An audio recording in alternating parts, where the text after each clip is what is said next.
देश पर बात करना चाहते हैं। इस बार देश में क्या चाहते हैं? देश में तो हम लोग नरेंद्र मोदी को नहीं चाहते हैं। अच्छा, नहीं चाहते? नहीं चाहते हैं, खारिज करते हैं। क्यों? वो तो विश्व गुरु के तौर पर बड़ी छवि देश से बाहर भी विश्व गुरु का मतलब समझ में आता है उनको पहले? हाँ, आप बताइए क्या सोचते हैं आप जो उनको समझाना चाहते हैं? कैसे विश्व गुरु कहते हैं आप लोग बताते हैं। जनता तो नहीं कहती है विश्व गुरु। हाँ। जनता कहाँ बोल रही है विश्व गुरु? वो कह रहे ये मीडिया बताते, मीडिया के लोग बताते हैं। जब जाते हैं तो हमारे देश का नेता नेतृत्व करता है, लोगों का प्रभाव उनकी तरफ होता है। बिना टेलीप्रॉम्प्टर के एक शब्द बोलते तक नहीं है। अच्छा, वो कहाँ कैसे नेतृत्व करते हैं आप बता दीजिए। बिना टेलीप्रॉम्प्टर के ये जो वर्ल्ड इकोनॉमिक फोरम में ऑनलाइन जो कर रहे थे मीटिंग, हाँ। उसमें जब उनका टेलीप्रॉम्प्टर खराब हो गया, हाँ। तो एक शब्द नहीं मुंह से निकला। तो विश्व गुरु कैसे? विश्व गुरु का मतलब होता है जिसके पास में ज्ञान हो, विद्या हो, वो होता है ना। ये तो नाली के गैस से चाय बनाते हैं और क्या बोलते हैं, रडार, जो बादल में रडार काम नहीं करता है। ये तो वैज्ञानिक भी हैं, विश्व गुरु भी हैं और प्रधानमंत्री भी हैं, शिक्षक भी हैं, इतिहासकार भी हैं, साहित्यकार भी हैं, सब कुछ है। धर्म गुरु भी है। अब तो अति क्या बोलते हैं, शंकराचार्य के भी ऊपर हो गए। थोड़ा सा हमें भी मौका दीजिए, वो चर्चा कर रहे हैं तो हम भी चाहते हैं कि उनसे बैठ करके उनके मन की जाने। दिल्ली से आए हैं तो थोड़ी सी बातचीत भी हो, दे दीजिए, कोई नहीं, आप बैठ जाइए।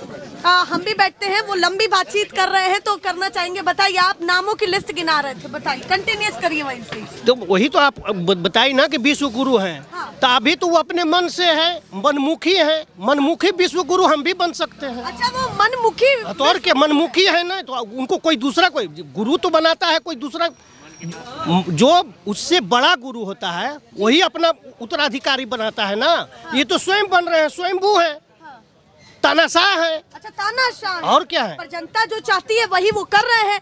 आस्था का भाव है, राम मंदिर के लिए जगह दी, मस्जिद के लिए भी दी। हाँ, वहीं आगे वो और भी कामों की बात कर रहे हैं कि 370 और 370 पे नहीं, पहले धर्म पे आइए ना। नहीं, पहले धर्म पे आइए, 370 पे बाद में आइए। अच्छा, एक एक पर बात करना चाहते हैं, बताइए। आप कह रही हैं कि धर्म बातें कह रहे हैं। हाँ, ठीक है, उन्हीं की बात कर रहे हैं, इसलिए आप हमसे सवाल कर रहे हैं ना।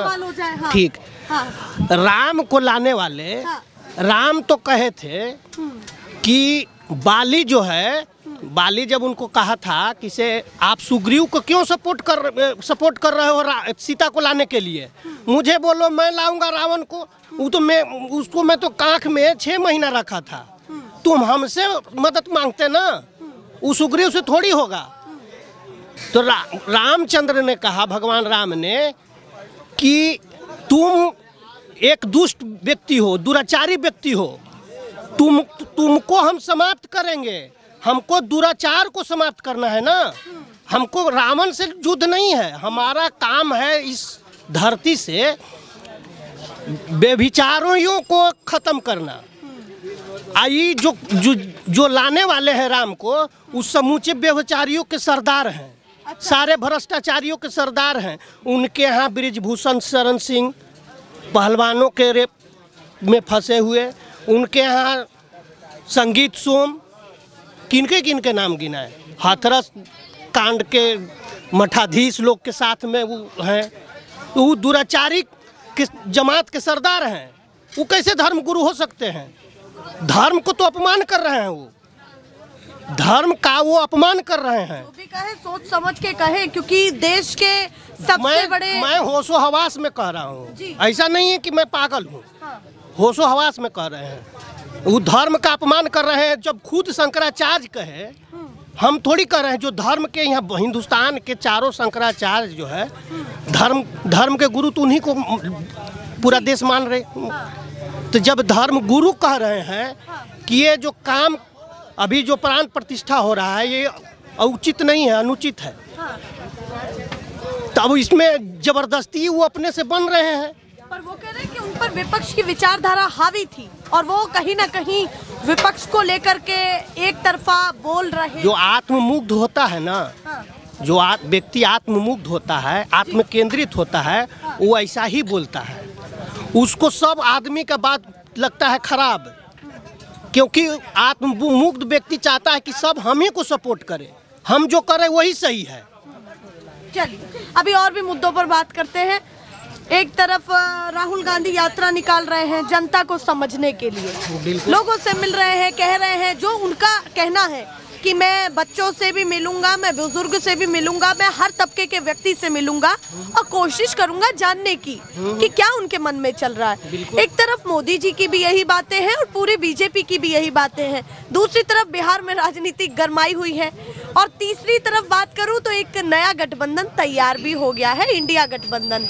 कैसे देख रहे हैं इस बार देश में क्या समीकरण रहेगा 2024 का? हम बोले ना कि सारे लोग जनता को लूट रहे हैं, सभी लोग लूट, हाँ सभी लोग लूट रहे हैं, कोई कम नहीं है। हाँ। जब देश की आधी रेवेन्यू का आधी जो कलेक्शन है जी, वो ब्याज में जा रहा है। हाँ।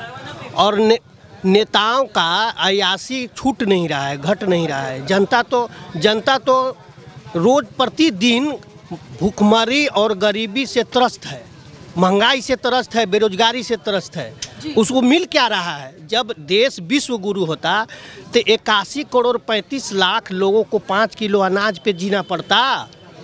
ये बताइए हमें जी, मतलब इसको क्या जरूरत नहीं पड़ती, उस मुफ्त के राशन की जरूरत क्यों पड़ती? अगर देश विकास कर जाता और काला एकदम से डेवलप्ड कंट्री नहीं बन जाएगा ना, धीरे धीरे डेवलपिंग कंट्री के तौर पर दिख रहा है भारत, एकदम से क्या हो जाएगा आपको भी पता है? एक मिनट 10 साल में बहुत कुछ डेवलप हो सकता था। 10 साल में बेरोजगारी बढ़ गई 46%। 10 साल में बेरोजगारी बढ़ गई 46%। प्रति व्यक्ति आय में कोई इजाफा नहीं हुआ। जब यहाँ वर्ल्ड बैंक का और अंतर्राष्ट्रीय मुद्रा कोष का डाटा है कि भारत में करीब 93% लोग 20,000 रुपया प्रति महीना से भी कम, और जो 35% लोग $2 मतलब 163 रुपया से कम प्रतिदिन कमाते हैं। तो कैसे आप समझ रही हैं कि विकास हो गया भारत का नरेंद्र मोदी के नेतृत्व में? तो केवल क्या तो चुनना पड़ेगा उसमें से आप मैं क्यों चुनूं? ऐसा थोड़ी होता है, जनता के पास बहुत सा विकल्प है। 1977 में सारे लोग नए विकल्प दिए थे ना चुन के। फिर वही होगा 2024 में। इस बार विकल्प है आपके पास? है, पूरा है, बिल्कुल है। चलिए भैया, क्यों नहीं है कि विकल्प तो है। इस बार उनका बीजेपी से थोड़ा सा मन डगमगाया हुआ है, पर कहते हैं कि बिहार की राजनीति काफी अलग रहती है। सर आपको भी लोग बोल रहे हैं कि उनसे भी बात करिए, बताइए अभी बिहार की राजनीति कैसी लग रही है? जिस तरीके से नीतीश कुमार वादे कर रहे हैं, लगातार करते आ रहे हैं, और दोनों दलों को उन्हीं को ही चुनना पड़ता है, उन्हीं के साथ नैया को पार लगाना पड़ता है। बिहार के सरकार को तो हम एक अनकॉन्स्टिट्यूशनल गवर्नमेंट मानते हैं। अच्छा, बिहार सरकार को अनकॉन्स्टिट्यूशनल गवर्नमेंट मान रहे हैं।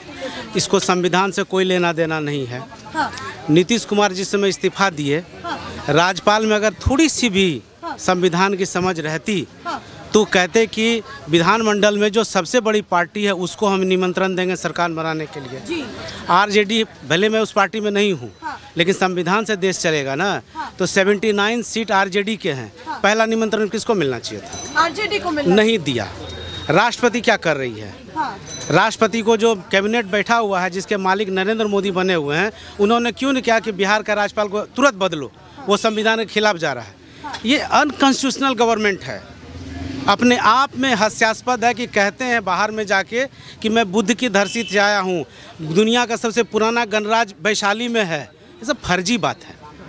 ये लोग संविधान, ये जितने अभी लोग दिल्ली से लेकर पटना तक बैठे हुए हैं, इनके किसी नेता में, कोई नेता इनके कॉन्स्टिट्यूशनल कमेटी में नहीं थे, संविधान बनाने में नहीं थे। सबसे पहले इनको संविधान पढ़ना पड़ेगा। संविधान की रक्षा करने वाला सुप्रीम कोर्ट चुप बैठा हुआ है। ये हाई कोर्ट जिसके सामने आप हमसे पूछ रही हैं, मैं भी वकील हूँ, ये हाई कोर्ट क्यों नहीं बोल रहा है कि एक अनकॉन्स्टिट्यूशनल काम हुआ है बिहार में? जो बिहार में अभी मैं किसी को भी आरजेडी को पूरा खारिज करते हैं, कॉन्स्टिट्यूशन पर चल ही नहीं रहा है। देश कॉन्स्टिट्यूशन पर चल ही नहीं रहा है। इसीलिए इस सरकार से कुछ भी वादे कर लें कुछ मतलब नहीं रहता है। तो अंग्रेज भी देते थे हम लोग को, वो तो कॉन्स्टिट्यूशनल गवर्नमेंट था नहीं, वो लंदन से आता था और यहाँ पर खैरात बांटता था, कहता हम हिंदुस्तान को ये दे रहे हैं, हिंदुस्तान को ये दे रहे हैं, पर वो तो हिंदुस्तान का लेकर के हमको देता था। संवैधानिक सरकार 1950 में भारत में बनी और देश संविधान और कानून से चलेगा, नहीं चल रहा है। तो अब ऐसी सरकार से हम ना उम्मीद है, ना हम ऐसी सरकार को मानते हैं, टैक्स देते हैं। बिहार की सरकार को तो खारिज कर दिया, अभी देश के लिए क्या सोच रहे हैं? देखिए वही बात आता है कॉन्स्टिट्यूशन का। हमारे कॉन्स्टिट्यूशन ने कहा है कि आप एमपी चुनिए, लेकिन आप लोग पूछते हैं प्रधानमंत्री चुनो। मेरे पास पावर ही नहीं प्रधानमंत्री चुनने का, मैं तो एमपी, मैं अपने क्षेत्र के नेता को चुनूंगा। जैसे ये हमारे भाई बोल रहे थे लोकेश जी कि भाई हम तो नए लोग हैं, सभी जगह जाइए करीब 25 से 30 आदमी एमपी में खड़े होते हैं जी। हम उसमें जो बेहतर लोग होगा उसको चुनने के लिए लोगों को कहेंगे कि बढ़िया लोग को चुनिए, ये प्रधानमंत्री चुनेगा। मतलब आप कह रहे हैं कि माइंडसेट ऐसा बनाइए कि पहले माइंडसेट इन लोगों ने चेंज, पहले आप एमपी चुनिए, एमएलए चुनिए। डायरेक्ट डेमोक्रेसी नहीं हमारे यहाँ ना, पार्टिसिपेटरी डेमोक्रेसी नहीं है हमारे यहाँ जो संसदीय इनडायरेक्टली है। तो हम तो एमएलए और एमपी को चुनेंगे ना, हम एमएलए एमपी को चुनेंगे, हम प्रधानमंत्री को चुनने वाले हैं कौन? यही माइंडसेट तो सोच करके जनता वोट देती है कि भैया बीजेपी में अच्छा नेता है ऊपर, तो हम उनको देंगे। तो थोपा जा रहा है, उसका डिग्री का पता नहीं है। अच्छा अच्छा कपड़ा पहना दो, अच्छा अच्छा खिला दो, टेलीप्रोम्प्टर लगा दो, और ट्रेंड आदमी की तरह बोल देता है। पढ़ा लिखा विद्वान आदमी के बात होना चाहिए ना। ये तो बोले ना गैस निकालता है नाला से, रडार टेक्नोलॉजी यही जानता है। यूएन में जा करके बोला इन्वेस्टिगेटिंग इन, क्या करेंगे लड़कियों में, क्या इन्वेस्टिगेशन करेंगे वो? इन्वेस्टमेंट इन गर्ल चाइल्ड होगा। और आप लोग कम से कम पढ़ी लिखी महिलाएं, आप लोग बोले ना कौन पागल बैठा हुआ है यहाँ पर? ये डेमोक्रेसी का मजाक नहीं है। वहाँ पर जा करके बोलते हैं कि पर डे यूनिवर्सिटी खुल रहा है। मैं तो महीना में जाता हूँ अपने घर, कहाँ मेरे घर के पीछे यूनिवर्सिटी खुलता है? 7 दिन में एक यूनिवर्सिटी अगर खुलने लगे तो भारत में कितने यूनिवर्सिटी खुलेंगे? उसके बाद लोग ताली बजाते हैं। सारे गुजराती को पैसा दे के वहाँ पर कह देता मेरे नाम का नारा लगाओ। आप कह रहे हैं नेता कोई भी हो, कांग्रेस का हो, भाजपा का हो, जब नेता कुछ बोलता है तो उस पर जनता को प्रतिक्रिया ना दे करके सीधे उस पर सोचना चाहिए कि क्या कहा है। सही बात है, झूठ बोलते हैं। भारत में पहली बार ऐसा हुआ पार्लियामेंट में, जब आप पढ़ेंगे लाओ तो कहेगा कि पार्लियामेंट क्या है। तो पार्लियामेंट जो है वहाँ पर सत्यान्वेषण होता है। पार्लियामेंट में मिनिस्टर को सत्य बोलना पड़ता है, सही डाटा देना पड़ता है। ये पार्लियामेंट में झूठ बोलता है। ये सरकार पार्लियामेंट में झूठ बोलती है। और इसका एक मिनिस्टर हुआ करता था, वो कहता था कि हम डार्विन की थ्योरी को नहीं मानते, हम ऋषियों मुनियों का संतान है।